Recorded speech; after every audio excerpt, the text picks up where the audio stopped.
Daybreak Nevada on a Wednesday morning edition. Boy, we woke up to a little surprise. I mean, we were expecting a little snow, but not the ice.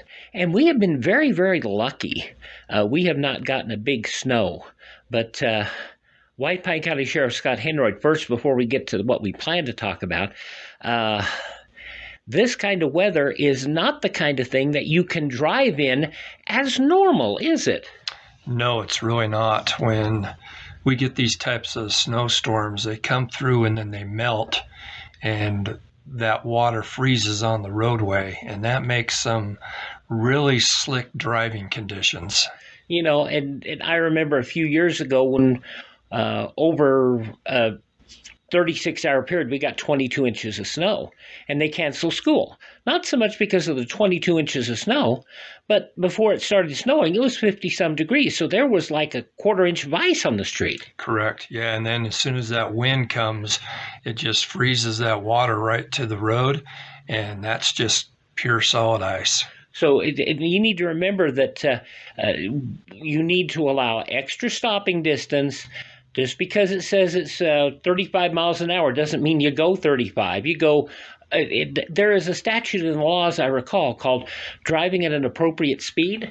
Yeah, the law is basically what's called due care. So the due care law requires the operator of the vehicle to operate his vehicle at a safe speed according to the conditions of the roadway. So when you get these icy, snowy roads, you know, the speed limit might be 65, 70 miles an hour, but that doesn't mean that you should do that. You know, you need to back off and, just like you said, Wyatt, slow down, because I don't care what kind of car you're driving, what kind of truck you're driving, those tires and the icy roads, they just slide. Let's talk about wintry weather, because we are there. We have knock wood under here, that we haven't seen a big snowstorm yet. But that doesn't mean that you shouldn't be prepared with a winter car emergency kit. You need to keep things in your car in case you slide off that road. You're correct. And I was hoping for the big snowstorm, Wyatt. I love snow. So, you know, I'm looking for that 8 inches to a foot snowstorm that comes in and everybody goes, oh my goodness. But yeah, let's talk about things that you should have in your car, especially if you're traveling or just here locally, to make sure that you get around safe. You know, one of the first things that comes to my mind is really just a good ice scraper. I mean, this morning when I got up, because of that freezing snow, you got this ice that's just built up on your windshield and windows. Well, the law requires you to scrape all your windows, just not the front window where you can just kind of peer out. You know, that window has to be clear, and including your side windows and the rear window. No periscope driving. No, none at all. You can't do the old, you know, look through the ship window type of thing. You remember Prestone used to put out a spray that you could scrape your window off with, and now all you have to do is use alcohol. You get an alcohol in a spray bottle, spray it on the window, leave it for a couple of minutes, then come back, and that scrape just right off the window. That's a good trick to have. I'm one of those guys that sit out there and chisel with an ice scraper, so I appreciate you sharing that with me. And, you know, looking at some of the things that you should also make sure that, you know, you check your car battery as these cold nights come along. Those car batteries get drained. So if you hear your car battery dragging a little bit, get it checked out at one of the local auto parts store or one of the mechanics to make sure your car battery stayed up. And, you know, I don't know about you, but driving around today, we're going to notice that a lot of spray will be coming up on your windshield. So make sure that your windshield washer fluid is full, and make sure you get the winter kind. Don't get the summer kind, because that kind will freeze on your windshield. So make sure you get the winter washer fluid so that you can make sure you're cleaning those off. Yeah, minus 20 or below. And also, this is a time to change your windshield wipers, because those blades get kind of finicky at times. They do, yeah. You know, you'll get the streaking or just areas where it's not even cleaning off. So then you just got this visibility that's sporadic on your windshield.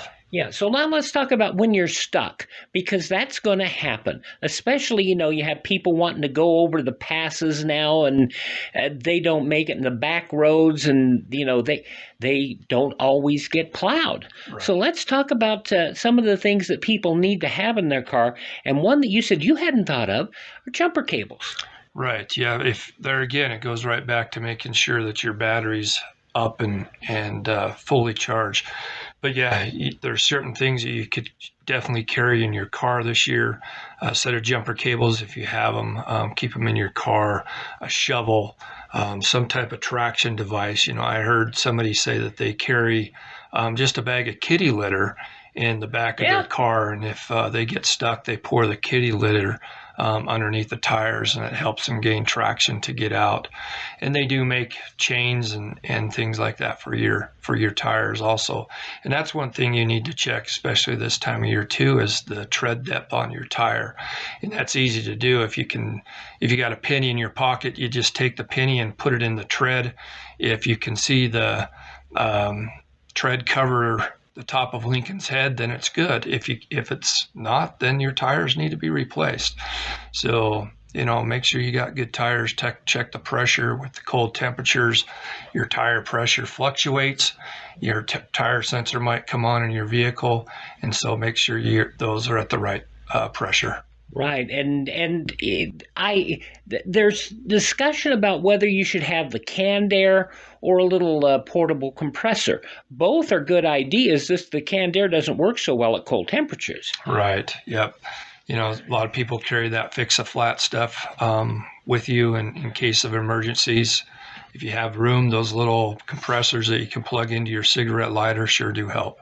And also, if you're stuck, you need a lot of little things that you wouldn't normally think of. First aid kit, dry clothes, water, and some sort of high-density food, the little bars, that sort of thing, because you never know. And what happens if you get stuck? One thing that I hadn't even thought of, a toe strap or a toe chain. Yep, sure.